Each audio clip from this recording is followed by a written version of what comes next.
everyone, and welcome to the Pint Pals podcast. We invite you on this journey to explore the world of craft beer. Each episode, we'll take a new step into the craft beer world to help you find the best ones.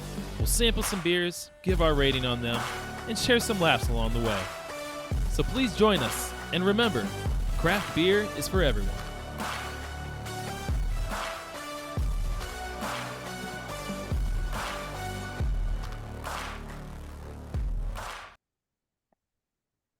Hi, everybody, and welcome to this week's episode of the Pint Pals podcast. It is I, Lucas, and unfortunately, Nate is unable to be with us today. But instead, I am joined by our new friends over at Spill the Mead podcast. If you'd like to go ahead and introduce yourselves. Yeah, hi, I'm Emily Bourdon. And I'm Madi Gervais. We're from Spill the Mead. Yeah, a history gossip podcast. History gossip podcast.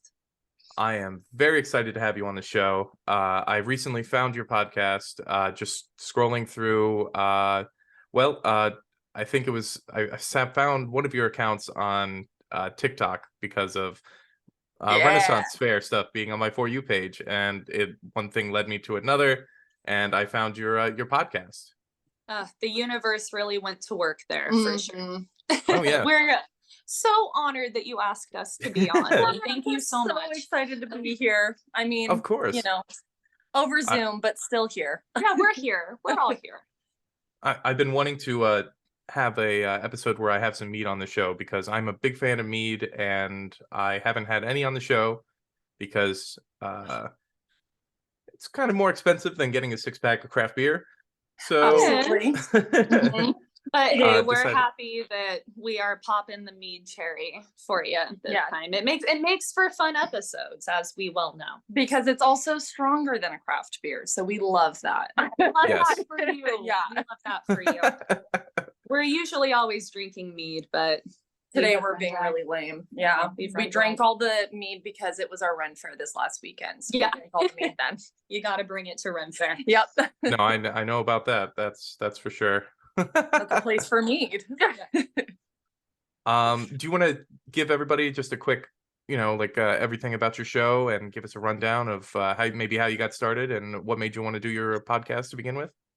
Yeah, oh man. So it started because Em's my best friend on planet Earth. And she had said for a while, she's like, we should do like a podcast where we tell each other stories from history. And she like has all kinds of like brilliant ideas always, So I'm just like, okay, maybe one day we'll do that. And she's like, cool, because I bought us these $20 Amazon mics and come over because we're fucking doing it. Yeah, I was like, I wrote a story, and the whole niche of it being history gossip didn't come up for a little bit too. Mhm. It was just kind of like, well, let's kind of leave out all the nitty-gritty details. We don't want this to feel like a history class. Mhm. So then it was kind of like, okay, well, what is our favorite thing to do anyways is gossip. So like, what's better than gossiping about historical figures? So then we were like, oh, it's historical gossip. Let's just do that.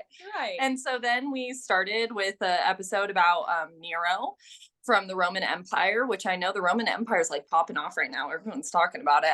I guess guys are thinking about it all the time. And so I am too, because I did an episode about Nero.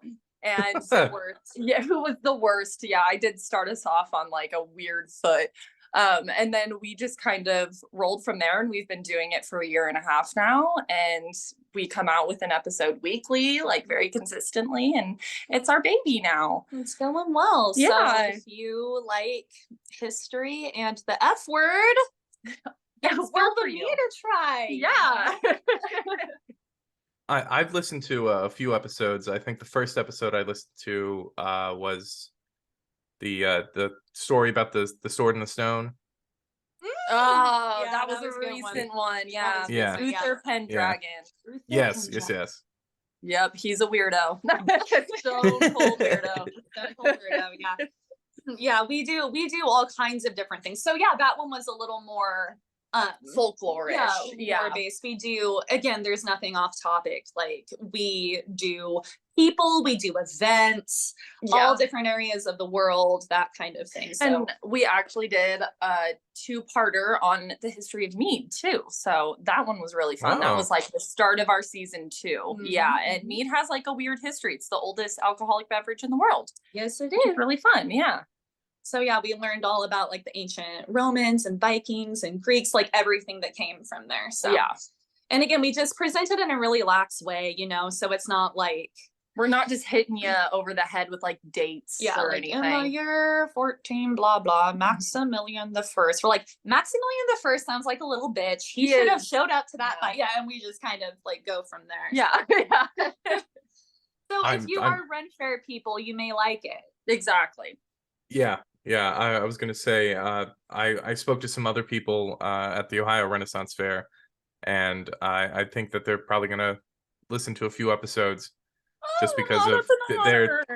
I just gave it to all the people that I knew went to go see Six when it came to Columbus. So wow, I haven't seen it. I've purposely been like, I'm a big Tudor. Hi, this is Maddie. I'm a big Tudor person. Yeah. Like Henry VIII, Anne Boleyn. Oh my God. And I have purposely avoided the songs, the storyline, anything from Six my whole life. So when I do see it in person, it'll be like everything's new. And yeah, if you haven't experienced I'm already prepared for not loving their portrayal of Anne Boleyn, but that's okay.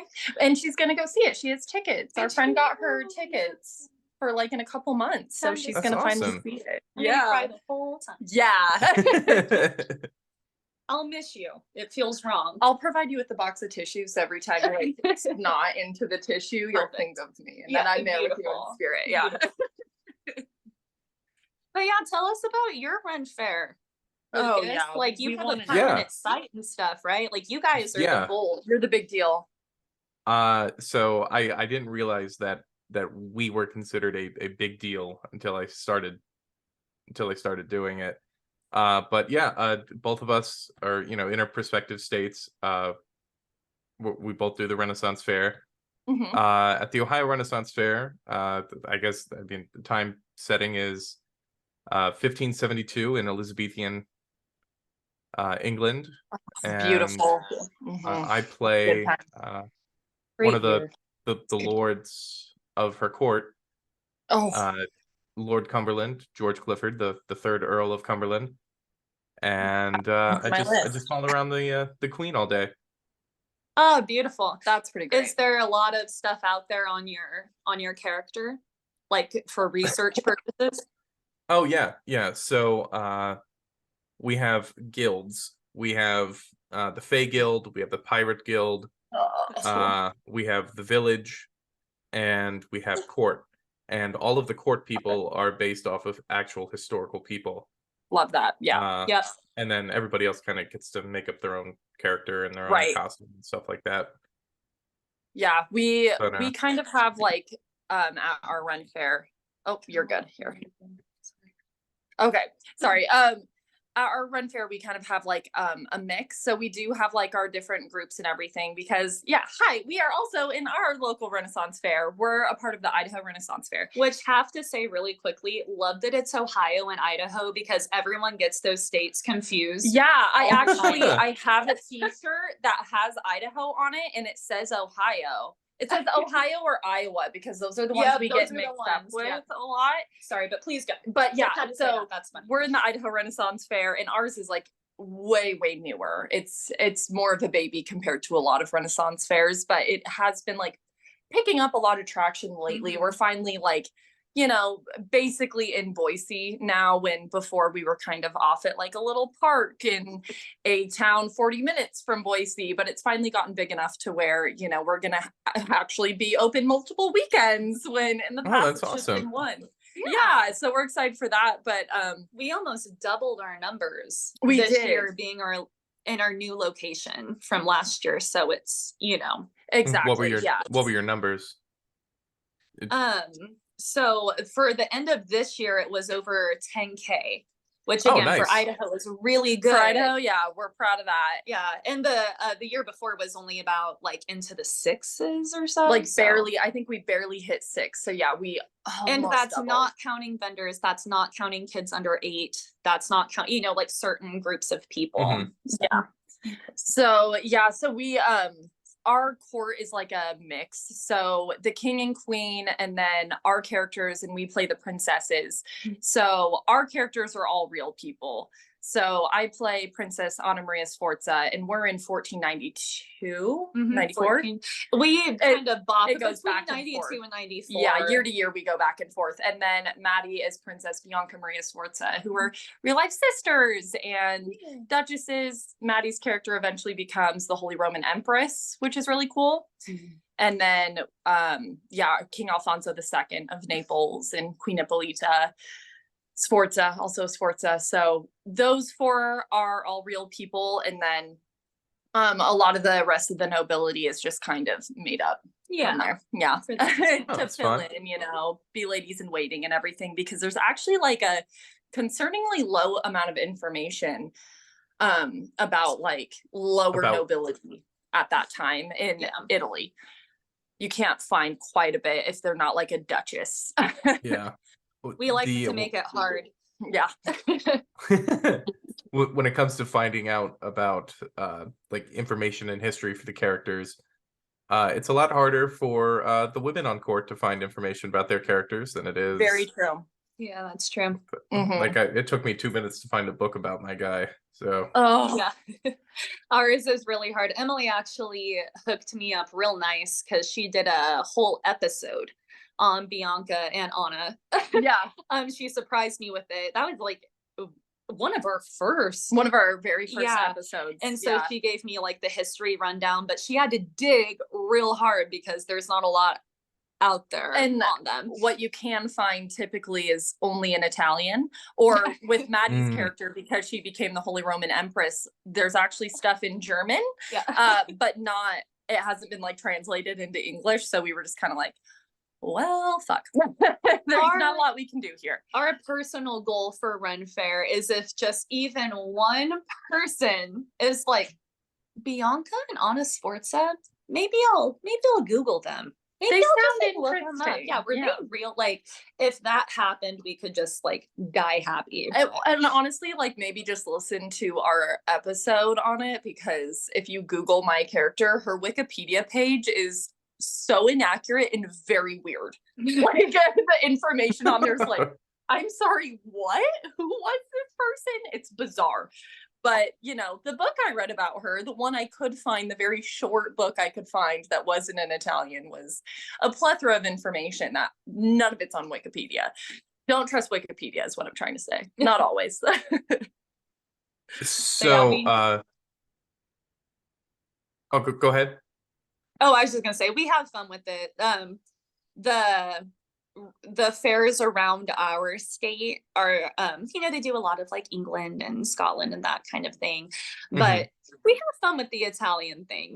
Like we walk around, we're loud with our Italian accents. I'm shit talking the French to literally everyone that comes near me. Really fun, because historically, 2 years after our fair takes place, the French are going to invade and like fuck us all up, and so it's fun to like kind of, like and like the people that do get it, it's but the girls who get it.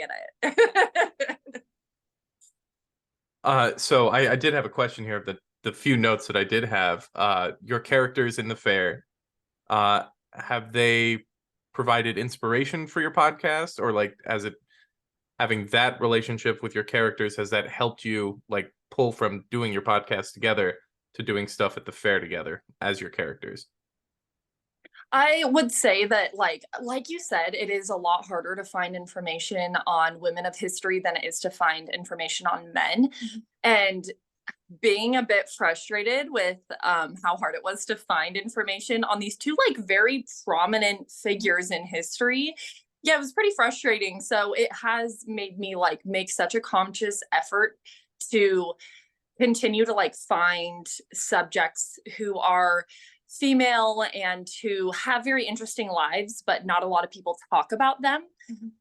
So it's influenced me personally in that way. And Madi finds a lot of the same kind of people too. Yeah, I think like for me, it is like these two girls, right? You don't really hear about them. They were duchesses, they were princesses,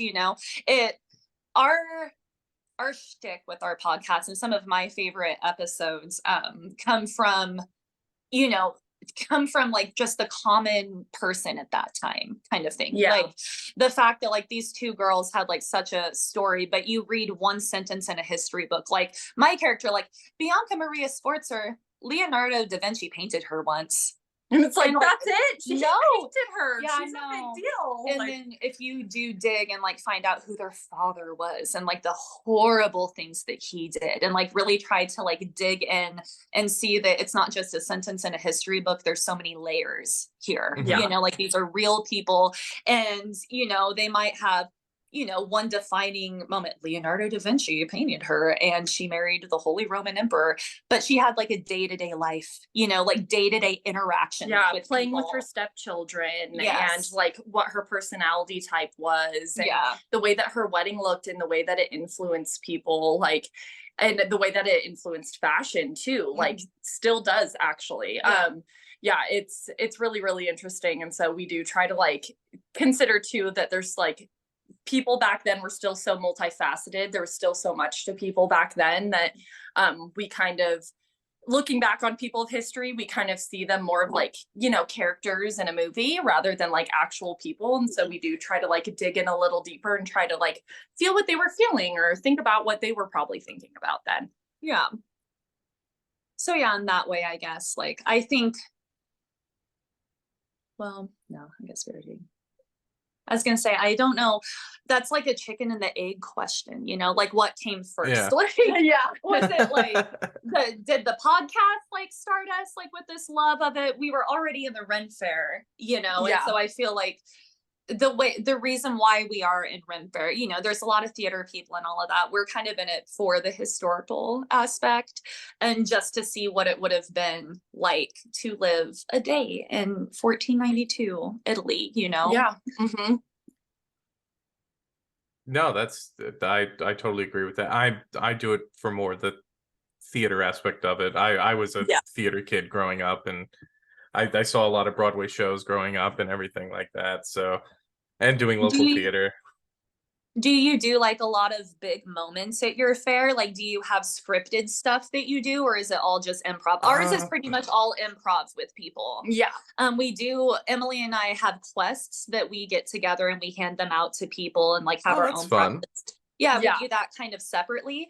And then our cast, like we'll try to do one big shtick, you know, but for the most part, we're kind of a free for all. Go talk to people, be good in character, improv it out. Do you guys do like really cool, like Big scenes Yeah. and stuff? So me personally, or like the fair as a whole, because In there's general, yeah. in general? So at the Ohio Ren Fair, there's stages everywhere. So there's like Right. acts that come in. There's a scripted. I'm just thinking cast wise. There's a Right, yeah. stunt show that happens on this Oh, pirate cool. ship stage. And then there's Oh. a human chess match with What? all That's choreographed so fighting and cool. stuff like that. Oh man. Okay, well, And that's Well, with the cast. And then there's like other shows and like stuff like that going around. With our joust, we have 3 jousts a day. And solid. I do joust or rousting for the second one, so that's pretty much all improv. But the main jousters, I do the premium seating jousting because I'm a noble. Yeah. I don't even know what But- premium seating jousting is because we Oh, don't it's- have jousting. Yeah, we It's don't just have on an joust. overhang. It's just like Oh, like, hell yeah. like actual seats instead of metal bleachers, or not metal bleachers, but like wooden benches. Right. Ugh. That sounds And like but the other joust rousters, they kind of have bits that they do with each other. I'm trying to think. We do a knighting ceremony, which is always fun. ooh, cool. We have a little bit of like 2 people go up and they show the crowd how to curtsy. Oh, and then for those who want to bow, they show them how to bow. And then it's basically, well, anybody can get knighted, but Queen Elizabeth is on the stage and other people escort kids. It's predominantly kids, and they come in, they're like, well, I want to Right. be a fairy princess or like a dragon slayer or a knight. And That's so cute. the queen has a scepter, a wand, and a sword that she knights people with. Oh, Because So cute. yeah, we get little kids up there, and they don't want like a sword on them because they get nervous. It's already intimidating. There's a Yeah. lot of adults. Yeah, So she does the wand for anything like fairy related or anything like that.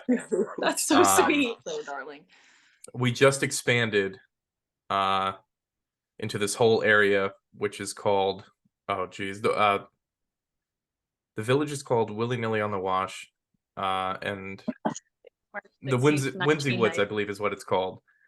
And Love it. in the Whimsy Woods area, it's predominantly just like a giant open area for the Fae to run around and interact with people. We have somebody who comes in is dressed up as a mermaid. We have mermaids. We do have a couple Yeah, mermaids. We Nice. love them. Yeah.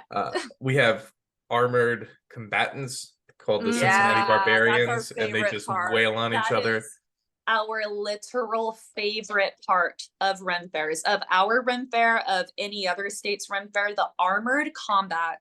We Yeah. are at every tournament. Every single one. They're like, oh no, like, okay, guys, make sure you get this and that done. We're like, that's great. We're gonna do it around the armored combat schedule. Like, they're gonna let us know, and then we're gonna let you know what our schedule is from there. Because yeah, we went to the Utah Ren Fair this year. They've outgrown their spot, so they haven't found a new venue actually that can handle the amount of people that they have going on. Because I know, like, in the East, it's definitely, Ren Fairs have always been a bigger thing. And in the West, besides California, like, it is, and I know Arizona has a big one too. But besides that, it's a lot harder to find bigger ones. But yeah, Utah's has gotten really big. So we went to Utah's little mini event that they had this year, which was like Knights of the Golden Cloth. And we saw jousting for the first time. And we were shocked that, like, as much as we absolutely adored it, loved it, it was time of our lives, the armored combat is still just like our favorite thing. We love it. Was Like, their the armored jousting combat. scripted? No, it isn't. Oh, okay. Yeah. But yeah, the armored combat, dude, like, that is like it. And so when we are at our own Ren Fair, we're in Italy, and so we finally this year, because again, Em and I love the armored combat so much, we finally got like our little like set up at it, They have like thrones for us. We have a place for our guards, our lady in waiting. We yeah. all of these Italian phrases, like hit him as colpiscilo, harder, like più forte, like we're just like screaming, like in Italian. Glad that our voices came back, because like we're those we people were losing them at armored combat, and we just we got to, this was the first year, because again, we played the princesses, so we got to go out there and like pick our knights, like our tournament champions, and like put a favor around their arm and stuff. Like, it was so cool. Yeah, like we just were trying to like add to the pageantry of it all, and then like get the crowd into it more and stuff too. Yeah. But we're like standing up when our knights are fighting, like yelling at the crowd in Italian accents, like, the louder you yell, the harder they hit. So like, we are literal like armored combat groupies. It really worked out for us that our princesses, like our characters that we play, were very casual. I mean, Italians, are a lot, and so that already helps us. But then on top of that, they were like known to be very like young at heart, like very childish in nature. So like us screaming and stuff, it's totally in character for us, so that really works out for us. We're like, they started the Renaissance at this time, but the Italian court at this point was like a little looser compared to England, or like places that were very rigid, so we get to have a little fun. Yeah, exactly. My character's a lot of fun because his background is a champion jouster. Like, he was the Queen's champion. And so cool. He also had a nickname on court. He was Queen Elizabeth's rogue. He was, let's just say, he didn't spend a lot of time with Lady Cumberland. So yeah. Okay, this sounds like the best role. I love it. It was a lot of fun. It is a lot of fun. Yeah. How much mead have you had? Like, can we talk to you in character right now? Well, I haven't had any mead yet. And geez, You don't have to. Did you get Oh, classic man. mead, or did you get like a flavored, like any special flavor? I have to know. Look Obviously, at her we love throw you a everything bone. mead. I'm sitting here like, no. Talking Be picks right Cumberland, now. let's go. Ooh. Oh yeah. Wait, That's a full bottle. So I got from Lebanon, Ohio, Dysfunctional Delights Meadery. It's called Mhm. Ava. It's a peach mead with peaches, vanilla beans, and cinnamon. So, and it had an actual cork in it. Blue moon. I have a story Yeah. about Blue Moon. Okay, now, okay, go, go. Okay, we'll go. Say it in character. No. No, in character. No. I see. For me, I can't just get to character on the spot. It's like Oh, when yeah. I'm there and in garb, like it's Yeah, no, that's fair. Oh, for sure. It's It's like very a part of the different for me. process, right? Like putting on Yeah. the costume for us is like it's like a ritual now, you know? We like got all the historically accurate pieces. So we put on like the silk stockings that get ruined in the dirt because it's Friend Fair. And then like the satin ribbons that tie them on. Like we have a whole thing that we do. Thing, yeah. How does it smell? Does it smell so good? Yeah, I just thought you take a sniff of that. Look at it. Color. It definitely smells boozy. Yeah, it that's is the way. That's what we love about mead. 11.5. And it definitely has kind of definitely strong peach. Oh, I love peach. Peach is one of my favorite flavors. Peach, And vanilla, cinnamon. Shut up. It's like Okay. a peach cobbler. He took a sip. Ah! That is essentially what it is. It is a peach cobbler mead. It is delicious and goes down too easy. Ah, no. That's the thing is meat is fucking dangerous. Pass Yeah. it through the Zoom. Pass Yeah. it through the Zoom. Can I smell it? Like in my soul, can I like smell it right now? I wish I could. Meat is the best. People really sleep on meat. I like Yeah. don't even really know what it is. Oh gosh, so good. Yeah, but it is. Meat is really good. It's one of the best. And it's So- strong. Love a strong drink. Here on the Pint Pals podcast, we have our very own rating system called the Pro Scale. Okay. It is a acronym, and P stands for probably won't drink again. R is regrettable. O is optimistic. S is satisfactory, and T is terrific. I am going to give this one a T. This is delicious. This is just like liquid candy. Like I'm glad I only have one bottle of it, because if I had more than one, I would open it as well. Oh, Damn it. yeah. Stop. I want. This is why we are out of meat, because we went through it all. I know. Like immediately, we're friends with the combat people, and so we like shared a bottle with them. And I don't regret it, but damn, I love some meat. And so like you savor that one glass when you're sharing it with other people. Yeah. I have another bottle here. It's a blueberry jelly donut mead. What the hell?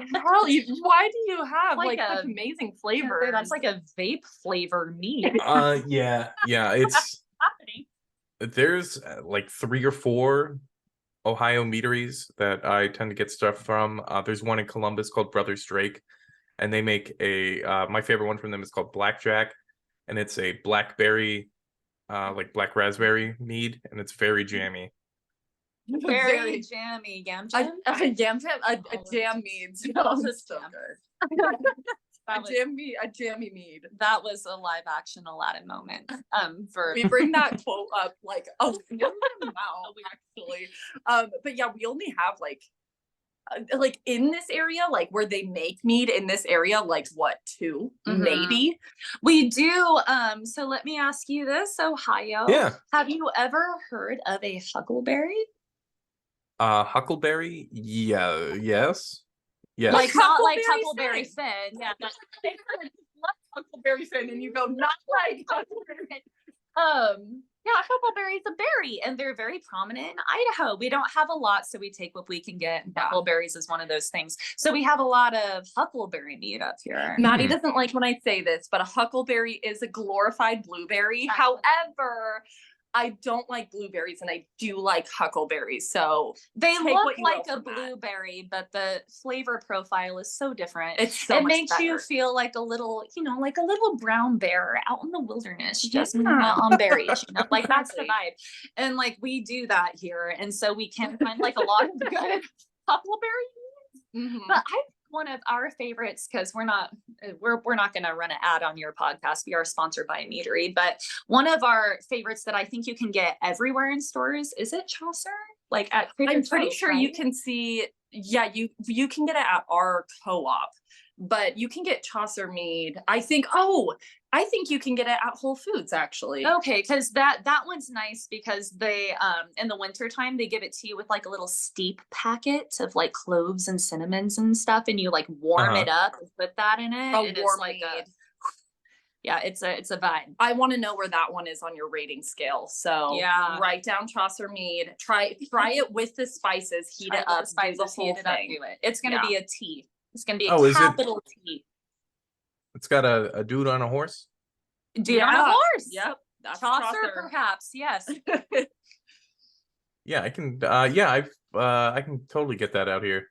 So I will see if I can. I've definitely seen it Try before. it. Let us know. Also, Chaucer Me, where you at? Sponsor us. Hi, we just got someone to try this for you. But yeah, no, try it. It's like it's so nice. Like I never thought about warming up my mead, but after that, like why have I not? And since you guys are obviously beer people, I am a beer person. Love a mead, obviously, but I am a beer person. And the meadery we're sponsored by, they ship everywhere, but they have a hops mead. Oh, that's fun. Right, the idea of it is like really interesting. Is, yeah. It tastes so good. What is the name of that? It's so it's Grenfell Meadery, and it's Grenfell. based out of Vermont. Yeah, GROENNFELL. Yeah, check them out because like they come in like cans. Like it comes in like a beer can, but it's a craft mead. And it's a beer level of alcohol content too. Yeah. And they have like quite a few different kinds. And so, yeah, Emily's favorite is like the hopsy one. I like Swarm. I have one. I like one that's called Sima because of my Finnish roots. And it's like a really traditional type, you know, of mead, like that midsummer mead kind of thing. But it's literally a craft mead that comes in a can. Yeah, so convenient. It's really cool. Yeah. Again, sorry, like we're not trying to run an ad No, here. no, you're totally fine. Like we loved them before, like we reached out to them, you know, we're like, hey, you guys have like the coolest shit. Like I can go to a summer concert, you know, like it's Idaho. Like I can go to like a summer country concert and everyone has their stupid fucking Coors Lights and I like have a can, but it's mead, you know? Yeah, like sounds great to me. Yeah. So it's a cool concept, a craft mead. Do you guys sell mead at your Ren Fair? Oh yeah. Okay, I feel like it's a requirement at most. However, at the Utah one, they do not have alcohol, period. Because Utah. So we were like, oh, yeah, because Utah. So we were like, oh, why? So I'm trying to get the Christmas beer that so after Ren Fair ends, there's about a 2-week period, and then at the Renaissance Fair grounds, they kind of close off half of it.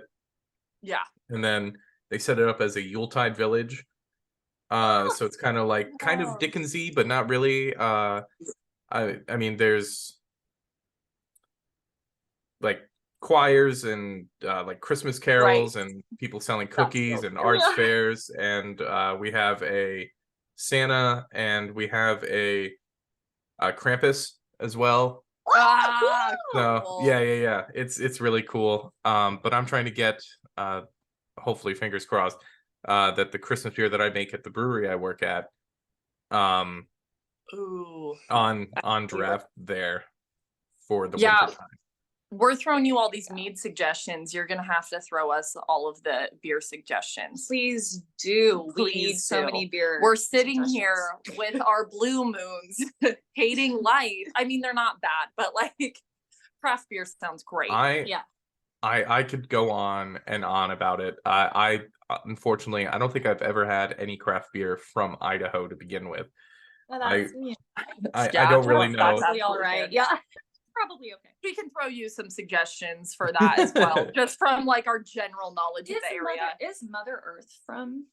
I actually are don't they know. here? What immediately popped into my mind is Mad Swede. Mad Swede is really good, actually. Mother Earth, have you heard of that? Is Mother Earth Brewery anywhere but here? Because they do a Cali Creamin' beer, and it's like a cream beer. Oh, I have not. Yeah, that is like, I actually know a lot of people who love the Cali Creamin' specifically. I'm so proud. Yeah, because like everyone here loves that Cali Creamin'. I love it so much. I don't like a creamy. Well, but you're like a beer drinker. I'm not. I'm a piss water drinker or like liquor, Emily can like drink a beer like a hard ass, Yeah, any type. You can throw any type at me and I'm probably gonna like it. Like the cheapest to like a craft, any of it. But yeah, for some reason, like a creamy one, I can't do it. I can't do like a sweeter beer, I think is my issue. Like Blue Moon is borderline too sweet for me. Okay. I don't know because why. I think that's because you like beer. I don't like beer, and so I need all of that other flavor to like compensate. Yeah, no, I want to taste my hops. I want them to like smack me in the tongue sometimes. There you go. Yeah, Well, that's what it is. I'm trying to think. Oh man, I know a bunch of fun breweries out that way, but again, they're not in like Montana. There's Mountains Walking. Ooh, They sounds do cool. a lot of fun beer, and I think they also do some IPAs as well. I'm writing it down. She's going in. That's my girl. Yeah. And then if you were also looking for other fun beers, they're probably in Idaho, just because they're from North Dakota. And if they're in Ohio, I don't see why they wouldn't be in Idaho as well. Yeah. Drecker. Drecker. I think I've seen That sounds familiar. I think I've seen that. Mm-hmm. Okay, here I come. I'm gonna come in and sound like a beer drinker. Are you ready?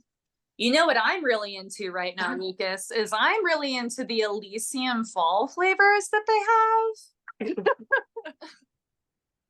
Like the Elysian, the Like the people that beer make the brand. Space Dust beer. Yeah. Yeah. Yeah. Yeah. So they have like a fall one that has like a lot of pumpkin flavors.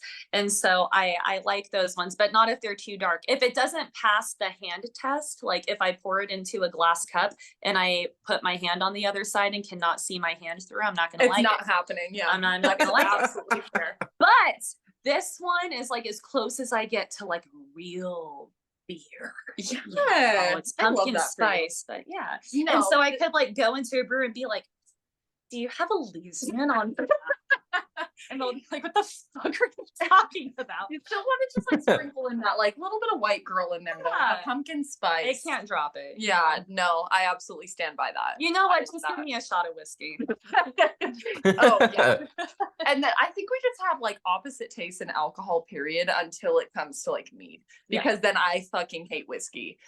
Mm-hmm. Uh-huh. I can't do tequila. I can. Yeah, Yep. give us No, go. we're just opposites, I guess. Get you a So girl whatever like you Google. suggest, what we're Yeah. saying is one of us is gonna like it. The Drecker, they make pretty much smoothie slushy style beers that are just overly fruited. Beautiful. It's like alcoholic fruit juice almost. Some of them.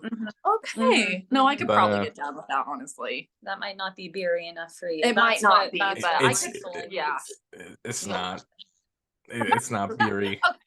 I'm not gonna like it then. Maddie's gonna fucking love it. See, Yeah. you can find something for- There's something for everyone here at Spill the Mead. Yeah. Yeah. Let's see here. Did I have? Oh, so you just had your fair this past weekend. Mhm. Do you have any like crazy stories or anything that like insane happened? Oh my gosh. Do you want to say the prank? Oh yeah. Oh yeah. We pulled a prank. I say we. Emily was the mastermind. I'm gonna I let her love tell a you all about prank. it. We pulled a prank on a fellow cast member. Yeah, so we have 2 fairs a year, technically. So we recently started doing Beltane, which is a traditional pagan holiday. But they're kind of using it as like a fantasy fair. So just much more heavily like folklore based. And it's really, really cool. Maddie and I they're doing all kinds of mythology, folklore, fairy tales. So Maddie and I were actually Greek muses, the Greek muses of comedy and tragedy, but that's totally besides the point. We had a fellow cast member who was Saint Niklaus. So he played a Viking. And the backstory was that, he was this warring Viking who it's like kind of like low-key depressing, but he was like took so many parents away from children in this war that like Odin came and was like, look, to make it up to the children of the world, you're going to give them gifts. So throughout Fair, we just kept seeing him, and he starts out as a Viking in the morning of day one. And then like by the end of day two, he's like full Santa Claus. It's so cool. It was really, really cool. And he, at the end, he's like a sweetheart. He got like emotional. He was like, I've always wanted to be Santa Claus. Like, this has been a lifelong dream of mine. Mind you, he is like, he's my age. He's like 28. Yeah. And he's like, this has been a dream of mine forever. And he's like, these kids yesterday randomly gave me jingle bells. Where'd they find them? Where'd they get them from? I don't know, but it was so cute. And it like made his day. And so I was at a craft store and I saw a thing of jingle bells and I was like, oh, I know what I'm doing with these. Yeah. And He's so like the most thoughtful. Yeah. It's my love language. And so I attached tags to them with Santa on them, and it said to Mario, which was his Ren Fair character's name. He was the Queen's Guard. Yep. And then it was from Niklaus. And so we would go up to patrons and we would be like, give this to the Queen's Guard with absolutely no context or make up just a total absolute lie. Say a tall man gave this to you. Say Niklaus, like Santa gave it to you. Say a ghost gave it to you, or just like hand it to him and just like, and we would go up like in character in our Italian accents, like, oh, please, can you do us a favor, you know? And then at the end be like, no, but fucking really don't say where you got these don't bells. say anything because they're like, oh, this God. is like, yeah. Oh, and everyone Nailed delivered. Nailed Yeah, it. we had a guy come up just like in a full Scottish brogue, like yelling at him. He's like, I've come all the way from Scotland to give you this bell. Yeah. And our fellow castmate, he was like, what the hell is going on? Yeah. And then at one point, Maddie stayed behind in the royal encampment to like, you know, give me an alibi basically. Mm-hmm. And I snuck off to the combat fighters and gave them probably the best. 15 bells. Back to the combat, armored combat. We love you guys. Yep. And gave them 15 bells. And in between fights, the fighters came up to him one by one. They just kept coming, dropping bells in his lap. And he's just sitting there like, thank you. What? It was so good. Oh, okay. Who? What? In absolute full armor, just like walking up to like where our whole like encampment is, just like dropping bells silently in his lap. Like, what is going on? And Emily and I are sitting there like, wow, whoever is doing this to you is pulling it off They're so nailing well. it. So impressed with our fans. Like, it's totally us. It's totally us like tooting our own horn. Yeah. And then at the very end of the last day during cast call, we all get up and we tell our stories of our favorite thing that happened during Fair. And Maddie and I just got up at the same time and just simultaneously dropped 2 bells in his lap. And we were like, it was us. He was like, son of a bitch. Yeah. It's like, you gotta love like those cast moments of a weekend long prank. Oh, Like, I love it. Yeah. And now I want to pull another one, but everyone's going to suspect They're us, gonna so suspect us. I yeah. really got to think We're extra getting hard. pranked next year. Probably. You gotta know, like someone's doing Oh, a test. no. Oh, I honestly didn't even think about that. We're probably getting it. We're Yeah. getting it. Yep. That's awesome. I just give out little wooden dice to the kids. That's what my thing is. Because my guy was a gambler. That's how he lost all of his money. And then he turned to Wow. privateering and was terrible at privateering. Oh my gosh, I love that. I love that like callback Yeah. to your character because like Right. it's one of those things like the girls who get it.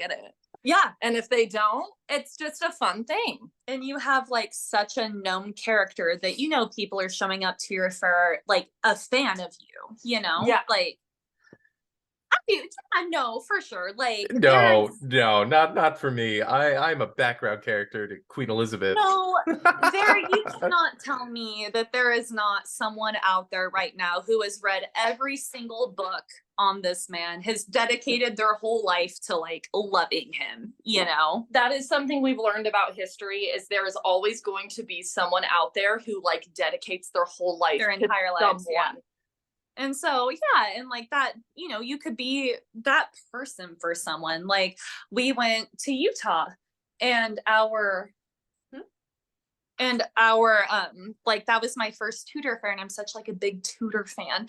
And me going up to the guy playing Henry VIII you know, I was like nervous, and I was like, oh my God, I'm gonna go up there and tell him that like his calf looks so much better than the King of France, because like all this like historical stuff, you know, All and the like context, when you like really love like a character like that, and you go up and meet them, and like the actor nails it, you know, like is something that just speaks to your soul. there is absolutely no way that not one person in Ohio does not know who your character is and did not come up to you and be like, hey, you nailed it. Yeah, you're handing out dice, and they're like, even if they don't say it to you, because typically a lot of historical people, like history people, could be, a lot of them, like the ones who like dedicate themselves to a certain like niche person, can often be more reserved, and it can get overwhelming to like meet, you know, someone playing that character. Yeah, Maddie's like very outgoing, and she got nervous. Yeah, so it's like, oh, you may have not known that that person was there, but I bet they have been, though. Oh, I bet yeah. they've been there. And you made their entire day. Oh yeah. One day we're going to show up to the Ohio Rim Fair. We're going to read the book that you read to your character, and we're going to walk up to you with so many phrases like ready for you to just go. Yeah, we're going to have a full conversation with you about him. Yep. I'll do an episode on him. One of us will. There you go. No, I'm adding it to the list. Okay, great. I'm adding it to the list. Now you have to listen to it. I will. I will definitely. My ego will make me listen to. Oh yeah. Yeah. Love that. My favorite thing to do though is we have so the whole day we're on progress with the Queen, and we walk around the whole fairgrounds and stuff like that, the whole village. And when the Queen goes into the shop, since there's not enough room and she has her hoop skirts on and all that, the rest of the court stays outside, and that's when I'm usually pulling pranks with the other court lords and ladies, and interacting with patrons and stuff like that. I love that. It's a lot of fun. Those are the best parts. All right. Well, it was great having you on. That brings us to an end of another episode of the Pine Pals podcast. Thank you so much for coming on. And where can everybody find your show, and or maybe your own personal social medias if you want to promote those as well? Go right ahead. Yeah, so you can find us on basically everything at this point. Spill the Mead, MEAD, and you can find us at Spill the Mead podcast on Instagram. We have a Patreon as well, where we have extra content, do a lot of folklore on there and stuff. And then my personal is at Lady Bourdon, BOURDON. And mine is My Lady Gervais, GERVAIS. Yeah. And so, but yeah, Spill the Mead's the big one. Please go check us out. Yes. We, people seem to like our TikToks a lot. We do. We make fools out of ourselves, so that's always fun. People really like that. Yeah. And so yeah, go check it out. We're on Apple, Spotify, Audible, God. Yeah, everything. Yeah, everything. Amazon. Yep, all of that. So yeah, give it a shot. And if you like what you hear, give us that 5-star review, because it helps so much. And if you are feeling extra generous, maybe just write out like hey, I like it. Period. Yeah, and that will make your whole world. Go give Pint Pals their 5-star review. Go give Pint Pals yes. now. Review. Yes, very much. Guys. Yeah. Even though Nate didn't show up, it's fine. We'll let it. That's fine, Nate. We're gonna give him a hard time, but he also refuses to audition for casts. So. Okay, we can harass about that too. No, we'll get him. Nate's now the mission. Yeah, we're gonna get Nate onto the Ren Fair circuit. Oh, we'll him over. It doesn't matter if you're a teacher. You can work on weekends. Come on. Yeah, welcome to the dark this. side, Nate. Yeah. Well, it was a lot of fun spilling the mead with you. Getting to have mead on the podcast. Thank you so much, everybody, for listening, and we'll catch you next time. Bye. Bye.